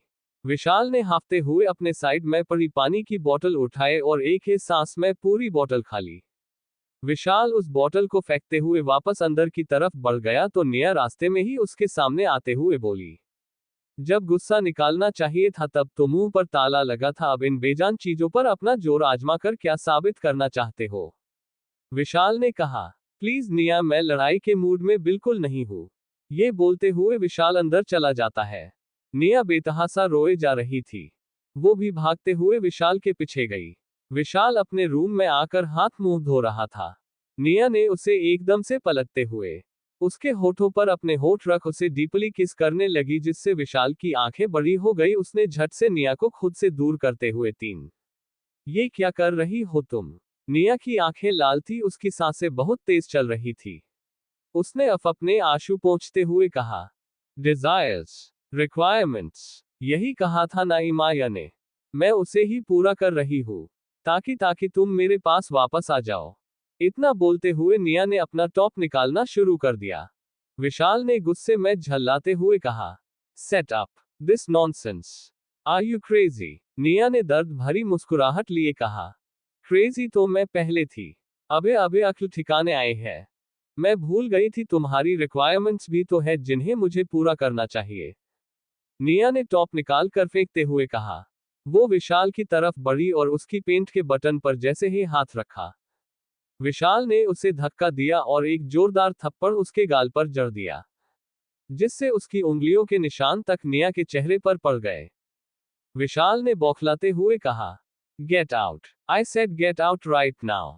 निया ने रोते हुए कहा, आखिर तुम चाहते क्या हो मुझसे। क्यों मुझे ये फील करवा रहे हो कि मेरी पसंद बहुत बुरी है। विशाल ने निया का टॉप उठाया और उसके हाथ पर रखकर उसकी बाजू पकड़ते हुए बोला, तुम कभी नहीं समझ पाओगी मैं क्या चाहता हूं, सो जस्ट गेट आउट। विशाल ने लगभग धक्का देते हुए निया को रूम से निकाल दिया। निया बेबसी से वही खड़ी रह गई। अंदर विशाल अब अपना गुस्सा कमरे में रखे सामान को तोड़ फोड़ कर निकाल रहा था। निया रोते हुए शर्ट पहनकर वहां से चली जाती है। दूसरी तरफ सोना अजीत जी से मिलने गई थी। जया जी को अब भी नहीं पता था सोना सुहानी है और सुहानी रिमी, इसलिए वो बस नॉर्मली बिहेव कर रही थी। सोना ने अजीत जी को हक किया और कहा, मैं जल्दी वापस आऊंगी, अजीत जी ने भी आंखों से इशारा किया। कुछ ही देर में रुद्र सोना की कार एक नए शहर की तरफ निकल चुकी थी जो गोवा था। सोना के चेहरे की चमक तो जैसे उड़ चुकी थी, उसे अब भी उन हवाओं की आवाज, तो कभी बच्चों के रोने की आवाज, तो कभी किसी के चीखने चिल्लाने की आवाज अपने कानों में सुनाई दे रही थी जो उसे बेचैन कर रही थी। उसे समझ नहीं आ रहा था रुद्र को अपने रिबर्थ के बारे में बताए या नहीं। रुद्र ने कॉल पर तक्षक से बात करते हुए कहा, महर को डिस्चार्ज करवा के अपने अपार्टमेंट में छोड़ देना, उसके बाद पूरी टीम के साथ आ जाना, विशाल को लाने की जरूरत नहीं है, वो यही कंपनी संभाल लेगा, और हाँ, आते वक्त मम्मी पापा से मिलकर आना और उन्हें बता देना डील के सिलसिले में गोवा जा रहे हैं। सामने से तक्षक की आवाज आई, ऑक्स, और कॉल कट हो गया। सोना रुद्र के चेहरे पर चिंता साफ साफ देख सकती थी। उसने अपना हाथ बढ़ाकर रुद्र के हाथ पर रखा। रुद्र को जैसे ही सॉफ्ट टच अपने हाथ पर फील हुआ, उसने गर्दन घुमाकर सोना को देखा। रुद्र ने हल्की सी स्माइल के साथ कहा, मेरी सोना इतनी समझदार कब से हो गई, जो अब चेहरे पर चिंता भी समझ आने लगी। मुझे इरिटेट नहीं करोगी गाने सुना के और शायरी सुना के? सोना के चेहरे पर स्माइल और आंखों में नमी आ गई। उसने नाक सिकोड़ते हुए कहा, बहुत जल्दी स्वीटू, अभी तो बस ये एक काम कर ले, उसके बाद पूरी जिंदगी आपको मेरी बेसुरी आवाज सुनने को मिलेगी। रुद्र के चेहरे पर हल्की सी स्माइल आ गई। उसने सोना की गर्दन पकड़कर उसका चेहरा अपने करीब किया और उसके माथे को शिद्दत से चूम लिया, जिसके साथ ही सोना की आंखें कुछ पल सुकून से बंद हो गई। उसने आंखें खोलते हुए कहा, driving time romance is not allowed sweetu, ये रूल्स के खिलाफ है, आपको जेल भेज दिया जाएगा। रुद्र ने उसे छोड़ते हुए कहा, तुम साथ चलोगी जेल में? सोना जने बड़ी सीना में सर हिला दिया और खिलखिलाकर हंसने लगी। रुद्र ने भी एक गहरी सांस छोड़ते सोना को देखा। उसकी मेहनत रंग लाए, आखिरकार सोना स्माइल कर रही है, वो भी एकदम रियल वाली। आफ्टर सम आवर्स रुद्र और सोना गोवा पहुंच चुके थे। वही दूसरी तरफ गोवा में एक जंगली इलाका जो चारों तरफ पेड़ों से घिरा था, बीचों बीच एक बंगला, उसके आसपास कुछ क्वार्टर। ऐसा लग रहा था इस छोटे से शहर गोवा के किनारे कोई दूसरा शहर हो। दूर से वो बस एक जंगल मालूम होता है, लेकिन उसके अंदर इतना साफ कुछ हो सकता है, कोई सोच भी नहीं सकता। ये बेगूसराय की दुनिया है जो सिर्फ उसके इशारों पर चलती है। एक तरफ 50 के आसपास टीनेज बच्चे काम कर रहे थे, उनके कपड़े भी कहीं कहीं से फटे हुए थे। तो दूसरी तरफ एक आदमी जिसने brown leather jacket, brown pant और सर पर एक कैप लगा रखी थी, वो हाथों में AK-47 लिए निशाना लगा रहा था। उसके आसपास उसके आदमी खड़े थे जिनके हाथों में भी बहुत सारे हथियार थे, जैसे बस अपने बॉस के ऑर्डर का वेट है और अगले ही पल की किसी को गोलियों से भून डालेंगे। तक्षक महर को हॉस्पिटल से पिकअप कर लेता है। महर कार की पैसेंजर सीट पर बैठी थी और तक्षक कार ड्राइव कर रहा था। महर हर 2 मिनट के बाद तिरछी नजरों से तक्षक को देख रही थी। तक्षक ने कार अपने अपार्टमेंट के सामने रोकी और उतरते हुए महर की साइड आया और डोर ओपन किया। महर भी बिना नानुकुर किए उतर गई। तक्षक उसे हाथ पकड़कर अंदर ले जाने लगा। तक्षक ने महर को अपार्टमेंट के अंदर दाखिल किया और फिर मुड़कर उसके फोरहेड को चूमते हुए कहा, अब तुम यही रहना, मैं गोवा जा रहा हूं, कुछ काम है, जल्दी लौट आऊंगा। महर उसे कंफ्यूजन में देखने लगी। हैंडसम किडनैपर, अब क्या हुआ तुम्हें? उद्धरण चिन्ह। तक्षक ने एक छोटी सी स्माइल की जिससे उसके गाल पर डिंपल दिखने लगे और महर तो मानो बेहोश होते होते बची। उसने आंखें बड़ी करके सीने पर हाथ रखते हुए कहा, बच्चे की जान लोगे क्या? स्माइल, और वो भी द हार्टलेस तक्षक। तक्षक ने एक बार स्माइल की और महर को कसके गले लगाते हुए कहा, this impossible thing possible just because of you my prisoner. Mehar ने भी स्माइल करते हुए तक्षक को गले लगा लिया। वही दूसरी तरफ रुद्र ने सोना को एक अपार्टमेंट में छोड़ा और खुद रेहाल बेगूसराय के अड्डे के लिए निकल गया। वही सोना को बहुत चिंता हो रही थी रुद्र की, लेकिन उसके बहुत जिद करने पर भी वो उसे साथ नहीं लेकर गया था। रुद्र के साथ लगभग 10 बॉडीगार्ड्स थे जो अलग अलग काम में थे। रुद्र ने हाईवे से गाड़ी जंगल की तरफ मोड़ दी। कुछ ही पलों में रुद्र बेगूसराय की दुनिया में पहुंच चुका था। रुद्र के बॉडीगार्ड बहुत ट्रेंड थे।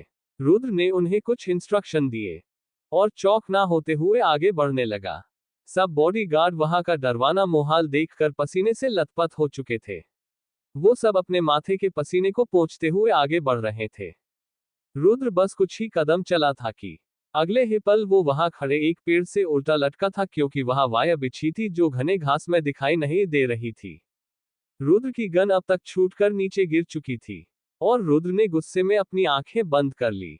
उसकी मुठ्ठियां कस चुकी थी और साथ ही रुद्र के हर बॉडीगार्ड की भी यही हालत थी, वो सब उल्टे लटके थे।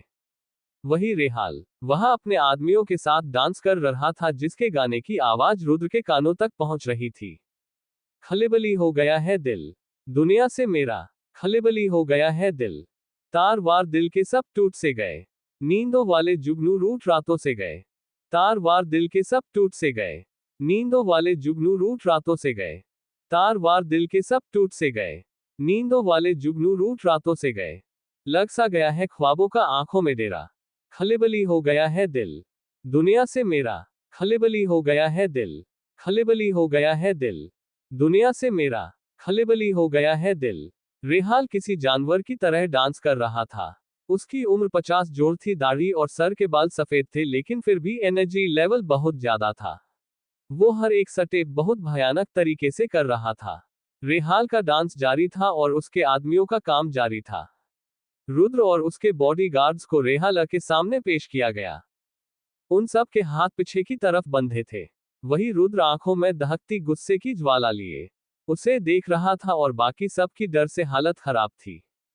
कुछ ही पलों में गाना खत्म हुआ और बेगूसराय गहरी सांस लेते हुए लगभग हाफ रहा था, और तभी उसकी नजरें रुद्र के गुस्से वाले चेहरे पर पड़ी और वो बेशर्मी से जोर जोर से हंसते हुए बोला, RS डेथ मेकर, इसी नाम से मशहूर है ना तू इस माफिया वर्ल्ड में, लेकिन तुझे इसका असली मतलब तक नहीं पता है बरखुरदार।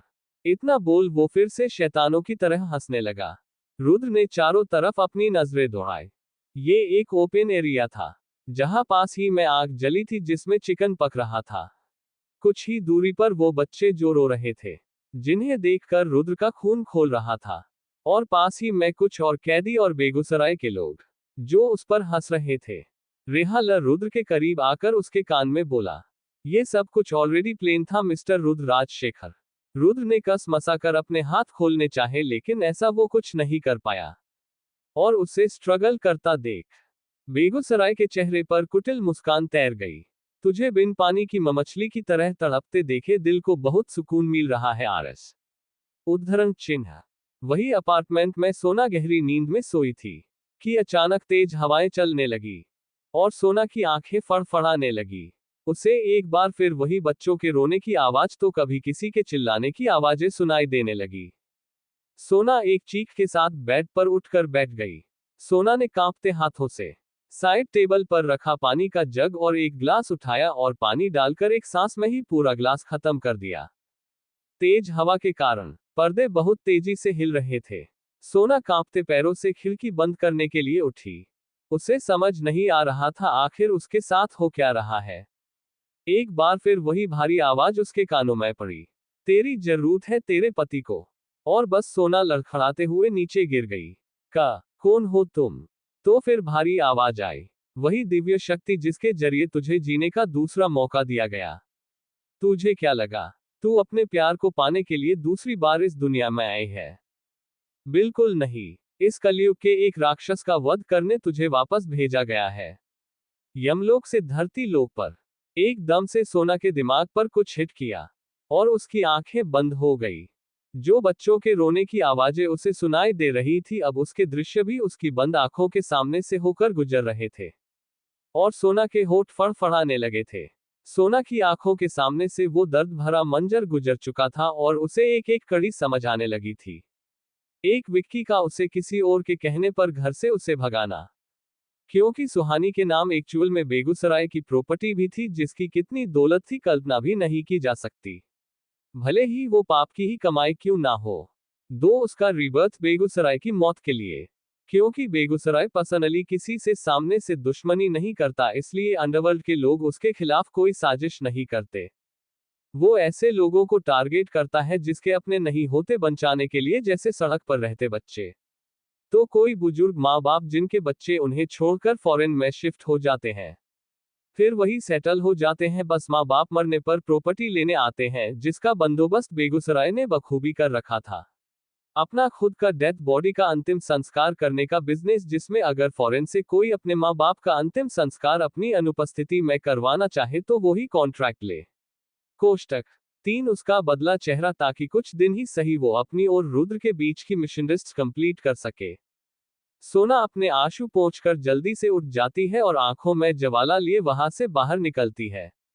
जहां रुद्र के कुछ गार्ड्स थे, सोना उनसे बाहर जाने की परमिशन मांगती है, लेकिन वो मना कर देते हैं और रुद्र को कॉल करते हैं तो रुद्र का फोन स्विच ऑफ बता रहा था, क्योंकि रेहाल ने जब उसे अपनी पकड़ा तो कहीं जंगल में ही उसका फोन गिर गया।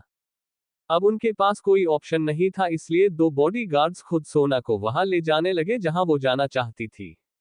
अंडस्को निया रोते हुए ही अपने घर आ चुकी थी, तो संध्या जी ने कहा, बेटा कुछ दिनों से आप इतनी अपसेट क्यों हो? निया ने कहा, मम्मा बस थोड़ा बोरिंग फील हो रहा है, भैया और भाभी दोनों ही नहीं है ना, और ना ही अब कोई कॉलेज, क्योंकि निया की डिग्री कंप्लीट हो चुकी थी। संध्या जी ने प्यार से उसके सर पर हाथ फेर कर कहा, पर बेटा आपकी शादी तो है ना, अगले हफ्ते आपको शॉपिंग पर जाना चाहिए, ज्वेलरी सेलेक्ट करनी चाहिए, और अगर तुम चाहो तो विशाल के घर भी जा सकती हो अपनी सास से मिलने। निया ने फीकी रहसी स्माइल के साथ कहा, जी मम्मा, आप चिंता मत करो, मैं बात ले लेती हूँ, अच्छा फील हो शायद। संध्या जी ने हाँ में सर हिलाया और निया अपने रूम की तरफ बढ़ गई। उसने रूम में जाकर अपना फोन चेक किया तो उसकी आंखें छोटी हो गई, क्योंकि उसके पास रुद्र का मैसेज आया था जो शायद कल रात का था और वो विशाल को लेकर इतनी परेशान थी कि उसने अपना फोन चेक भी नहीं किया था। उसने जल्दी से मैसेज ओपन किया तो उसमें विशाल और इमाया ही थे। शायद विशाल नशे में था और इमाया उसके क्लोज होने की कोशिश कर रही थी, लेकिन विशाल उसे झटकते हुए खुद से दूर करने की कोशिश करते हुए बोल रहा था, What are you doing? Stop this. इतना बोल वो उठ खड़ा हुआ और लड़खड़ाते कदमों से वॉशरूम की तरफ चला गया। वही इमाया के चेहरे पर शातिर मुस्कान खिल गई, क्योंकि उसके पास गिने चुने ही सही पर ऐसे ऐसे एंगल से पिक क्लिक हो गई थी जिनसे लग रहा था इमाया और विशाल एक दूसरे के बहुत करीब है। निया मुंह पर हाथ रखते हुए सिसक पड़ी। उसे कुछ कुछ समझ आया। उसने रुद्र के बाकी मैसेज देखे। तुम्हारी पसंद में कोई कमी नहीं है ननिया, बस विश्वास नाम की मजबूत कड़ी और जुड़ जाए तो रिश्ता और गहरा बन जाएगा। ये वीडियो एक बिजनेस ट्रिप की है जहां मैंने ही विशाल को भेजा था। बाकी इमाया तो तुम्हारी कॉलेज टाइम की क्लासमेट है, तुम उसे ज्यादा अच्छे से जानती होंगी वो ऐसा क्यों कर रही है। अभी मैं गोवा में हूँ, मम्मी पापा से बात हो चुकी है, अब बस तुम उनका कुछ दिन ख्याल रखना, गुड नाइट। बस मैसेज खत्म हो चुके थे और निया के हर गीले सिकवे भी। उद्धरण चिन्ह अंडस्को। वही दूसरी तरफ तक्षक रुद्र के फोन को ट्रेस करके बेगूसराय की काली दुनिया में पहुंच चुका था। तक्षक बहुत ज्यादा ट्रेंड बाउंसर था, इसलिए वो हर कदम संभल कर रख रहा था। उसके हाथ में कुछ लकड़ियां थी, वो हर एक कदम बढ़ाने से पहले एक लकड़ी फेंकता और जो उसके साथ होना होता वो उस लकड़ी के साथ हो जाता। तक्षक अपने काम में लगा था। वही सोना की कार एक बड़े से हिल पॉइंट पर रुकी। शायद ही किसी को उस जगह के बारे में कुछ पता हो। वहां से बेगूसराय की दुनिया पूरी नजर आ रही थी, क्योंकि वो पहाड़ों से पूरी तरह घिरी हुई थी। सोना के हाथ में इस वक्त एक बाइनोक्यूलर था, जिसे वो अपनी आंखों के सामने करते हुए हर चीज को बारीकी से देख रही थी, और वो बॉडीगार्ड्स हैरानी से सोना को रुद्र को ओपन एरिया में ही बांध कर रखा था। उसका सर झुका हुआ था और माथे पर से हल्का खून बह रहा था। सोना के थर थराते होठों से बस इतना ही निकला, एसएस स्वीटू। सोना ने उन बॉडीगार्ड्स को देखकर कहा, मैंने बोला था उस चीज का इंतजाम कर दिया ना। तो उसने डर का घूंट पीते हुए कहा, यस मैम, आपने जैसा कहा था वैसा सब हो चुका है। सोना हीव ने कहा, गुड, और फिर से वहां हो रही एक्टिविटी को देखने लगी। वही रुद्र की हालत खराब थी और भरी दोपहरी में अब धूप उसके चेहरे पर गिर रही थी। तभी किसी के चिल्लाने की आवाज उसके कानों में पड़ी और उसकी आंखें अपने आप उस ओर मुड़ गई, जहां कुछ लोग रणविजय को पकड़ कर ला रहे थे और वो छोटे बच्चे की तरह झटपटा रहा था। उद्धरण चिन्ह छोड़ो मुझे, आह हुई माँ, छोड़ो मुझे, रुद्र ने जाड़ भींच कर धीमे से कहा। ओवर एक्टिंग की दुकान। रणविजय को भी रुद्र की साइड में बांध दिया गया। रेहाल हाथों में सिगार लिए आया और बोला, वेलकम मिस्टर। रणविजय ने रेहाल को घूरा। रेहाल ने रुद्र के सामने लैपटॉप कर दिखाते हुए कहा, तुम्हारा ये आदमी काफी टैलेंटेड है, कहाँ से मिला तुझे? रुद्र ने देखा। लैपटॉप स्क्रीन पर तक्षक का वीडियो चल रहा था। वो कैसे हर चीज से बचते हुए आगे बढ़ रहा था, कभी पेड़ों पर लपकते हुए तो कभी जमीन पर रेंगते हुए। रुद्र के जबड़े कस चुके थे। उसे ऐसे देखकर वही रणविजय ने भी डर से अपना थूक निगला। फिर रिहाल तिरछा मुस्कुराकर बोला, इसकी वजह से इतने काम थे अब तक। बंदे में दम है, लेकिन इतना नहीं कि मुझसे टकरा जाए। इतना बोल रेहाल फोन कान पर लगाते हुए वहां से अंदर बने बंगलों की तरफ चला गया।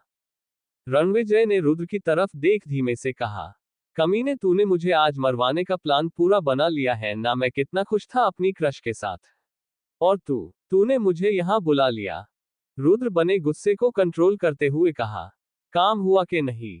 रणविजय ने कहा, यार सारे पुलिस वाले तो बिल्कुल डरपोक निकले, कोई यहां आने को रेडी नहीं था। लेकिन तेरी दोस्त की पहुंच ऊपर तक है पॉलिटिक्स में और तेरी अंडरवर्ल्ड में। मैं दोनों का गठबंधन करवा के आ गया।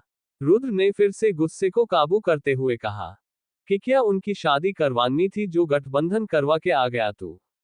रणविजय ने कहा, कुछ ऐसा ही समझ ले। कुछ ही देर में सारे बच्चे यहां से निकल जाए बस। उसके बाद? यार उसके बाद क्या, उसका तो सोचा ही नहीं हमने। रुद्र ने कहा, बात का बाद में सोचेंगे, कैसे भी करके इन बच्चों को यहां से बाहर भेजना है। तभी एक बच्चा जो शायद खाना पकाने के लिए वहां था, रुद्र ने उसे देख रहकर कहा, थोड़ा पानी मिल सकता है? उस बच्चे ने हामी भरी और एक गिलास पानी लेकर आया और अपने हाथों से रुद्र को पिलाने लगा और उसके बाद रणविजय को। रुद्र ने धीरे से कहा, बच्चे, यहां से बाहर जाने की कोशिश नहीं की तुम लोगों ने कभी? तो उस बच्चे ने घूरकर रुद्र को देखा, फिर कहा, बहुत बार। तो फिर क्या हुआ? रणविजय ने कहा, उसकी मौत, जिसने ये कोशिश की थी।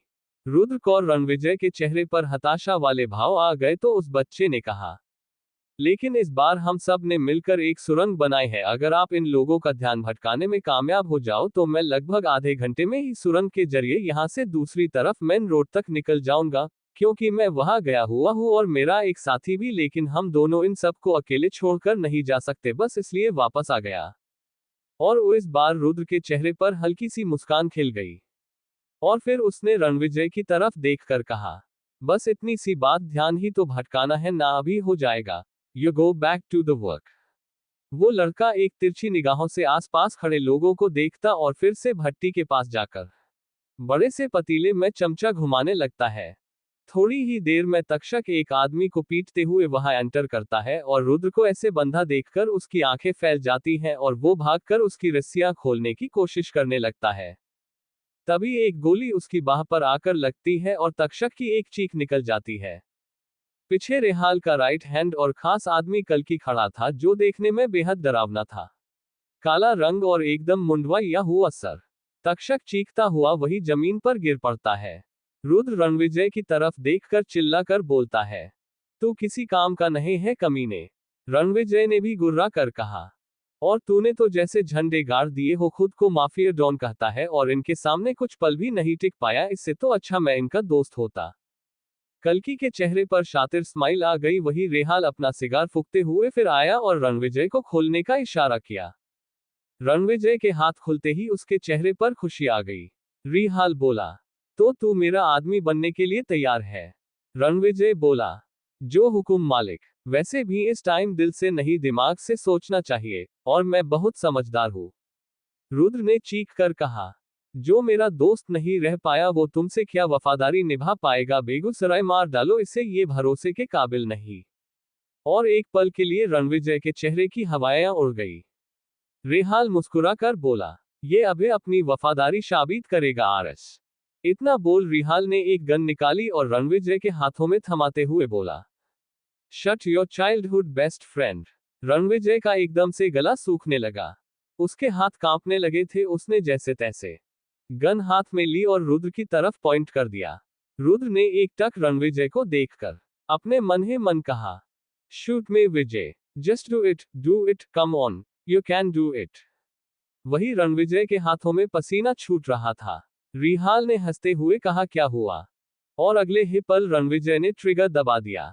रणविजय ने जैसे ही ट्रिगर दबाया तक्षक बहुत जल्दी हरकत में आया और रुद्र के आगे खड़ा हो गया, लेकिन आश्चर्य की बात थी उस गन में गोली थी ही नहीं। रेहाल शैतानों की तरह हंसते हुए बोला, आई एम इम्प्रेस्ड रणविजय। अब बहुत मजा आएगा आरएस, मैं तुम्हें मारूंगा तो तुम्हें दर्द नहीं होगा। घाव अपनों के चुभते हैं, चाहे छोटे हो या बड़े। आरएस का दिल बस एक ही जाप जपे, लड़े तो कैसे लड़े जब सामने दिल के बहुत करीबी अपने ही खड़े। वूहू क्या शायरी की है। रेहाल अजीब सी विशल बजाते हुए बंगलों की तरफ चला गया और अंदर जाकर अपने मिनी बार पर ड्रिंक करने लगा।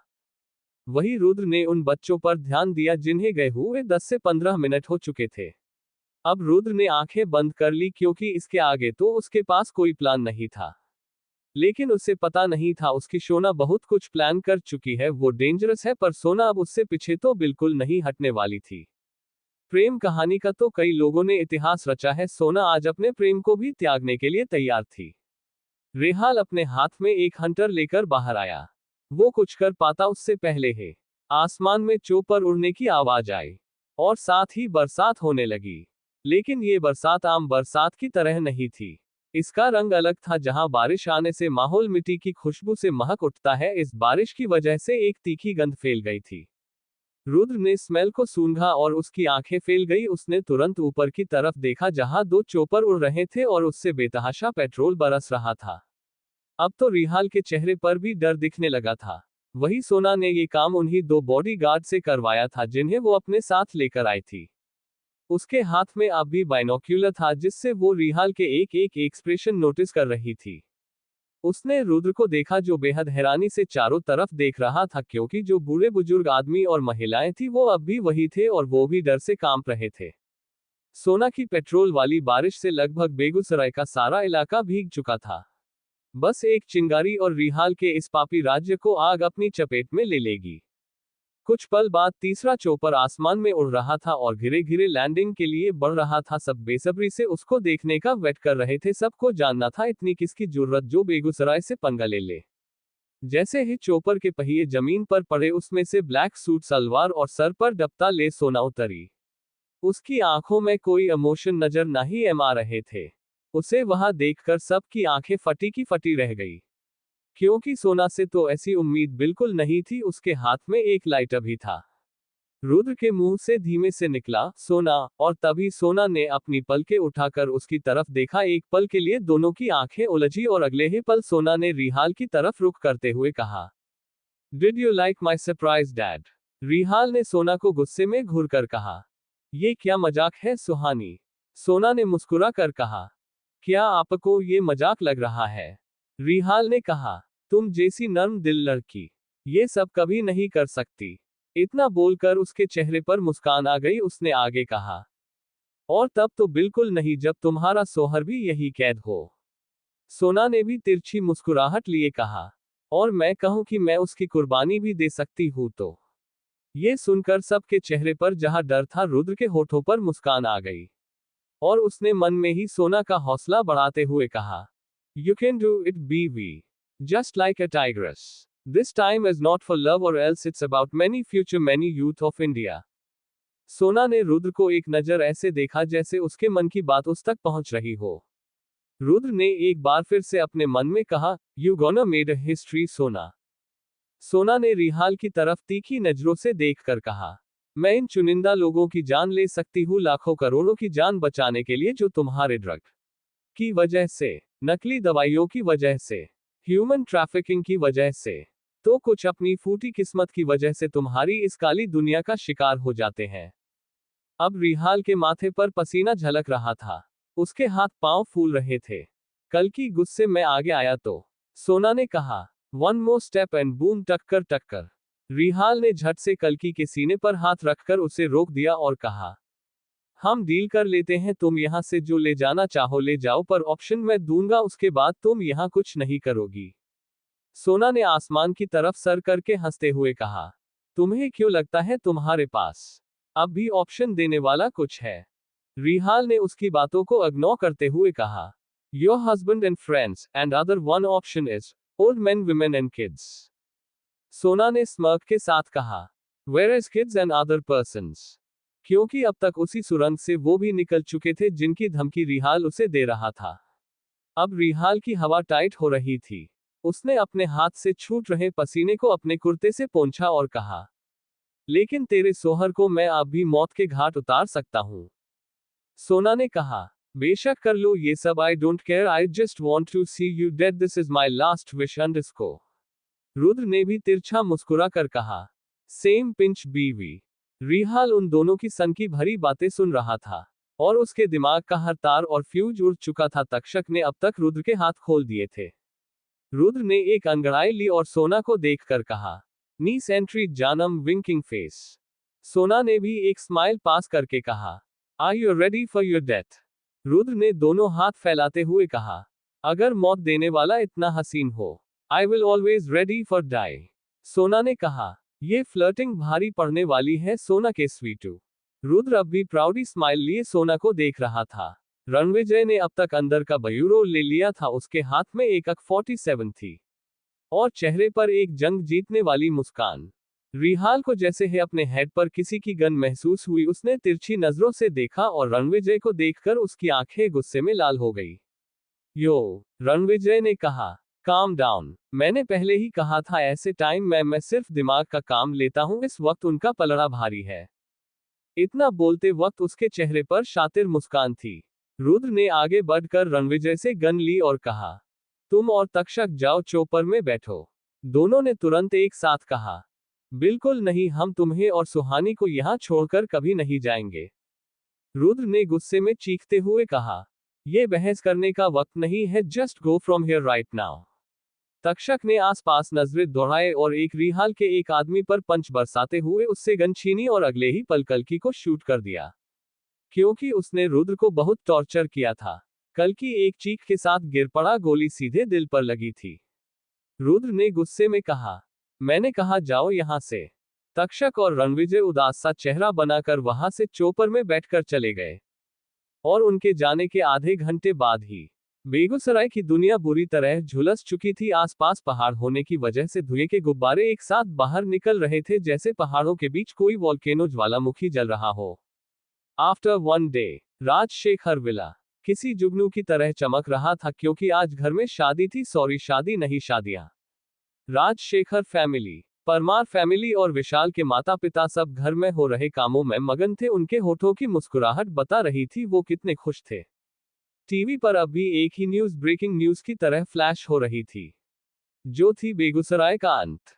और प्राउडली बैनर्स दिखाए जा रहे थे जिनमें सोना, रुद्र, तक्षक और रणविजय के नाम विद पिक्चर शो हो रहे थे।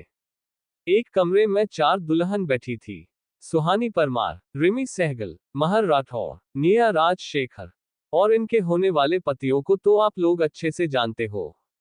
परमार फैमिली और राजशेखर फैमिली के सारे गीले सिकवे दूर हो चुके थे। अब बस जयाजी की तबीयत थोड़ी खराब थी, जो कि सुहानी की जगह रिमी के होने की वजह से थी। लेकिन उनके दिल में जो सुहानी से हमेशा हमेशा के लिए बिछड़ने वाला डर था, वो खत्म हो चुका था। आयामिया को जेल हो चुकी थी और कुछ ही देर में हमारी रॉयल ब्राइड्स एंड ग्रूम्स सज धज कर एंट्री लेते हैं। सब एक से बढ़कर एक लग रहे थे। जहां दुल्हन को शर्माना चाहिए, हमारी क्यूट निया विशाल के साथ फ्लर्ट कर रही थी और बेचारा विशाल शर्मा रहा था। महर का अलग ही रोना चल रहा था। उसका हैंडसम किडनैपर सिर्फ रुद्र के ऑर्डर फॉलो कर रहा था, नजर उठाकर भी उसे नहीं देख रहा था। रिमी का भाई अब बिल्कुल ठीक हो चुका था, जो कि रणविजय की वजह से था, इसलिए रिमी की नजरों में रणविजय के लिए ढेर सारी रिस्पेक्ट थी और शादी होने वाला ब्लश उसके गालों को गुलाबी बना रहा था। और रणविजय चीकी स्माइल लिए अपनी वुड बी वाइफ को देख रहा था, जो उससे नजरें चुराने की कोशिश कर रही थी। रुद्र सोना का अलग ही दंगल हो रहा था। सोना ने कहा, पिछली बार आपको मैंने कितनी विनती करके शादी के लिए मनाया था, अब आपकी बारी है। रुद्र ने रोना फेस बनाकर कहा, पर तब सिचुएशन अलग थी ना बच्चा। अब तो सब सही हो चुका है ना हमारे बीच। अब तो तुम नाराज नहीं हो तो मैं कैसे क्या करूं, कुछ समझ नहीं आ रहा। सोना ने अपने सीने पर हाथ बांधते हुए कहा, मैं हूं नाराज। रुद्र ने तुरंत कहा, पर क्यों, मैंने क्या किया? सोना ने कहा, आपने कुछ किया नहीं, वही तो बात है। रुद्र ने कहा, व्हाट? सोना ने उसकी शेरवानी को गले से पकड़ते हुए उसे अपने करीब किया और आंखों में आंखें डालकर बोली, कितने दिन हो गए शादी को, हमारा बेबी अभी तक नहीं आया, वरना वो शादी अटेंड कर लेता। सिर्फ आपकी वजह से उसने अपॉर्चुनिटी खो दी। रुद्र ने आंखें बंद करते हुए कहा। ओ गॉड, नॉट अगेन। मैं इसका पागलपन बर्दाश्त नहीं कर सकता। विशाल सही कहता है। मेरी किस्मत सिर्फ फूटी हुई नहीं है बल्कि पूरी तरह तबाह है। गाइस, ये ऐसे ही लड़ते रहेंगे पूरी जिंदगी भर। So let's start the grand wedding. सब हैप्पी मैरिज लाइफ बोलो कैरेक्टर्स को। उनकी शादी संपन्न हो चुकी थी और सब अपना फ्यूचर प्लान कर रहे थे। Winking face, see no evil.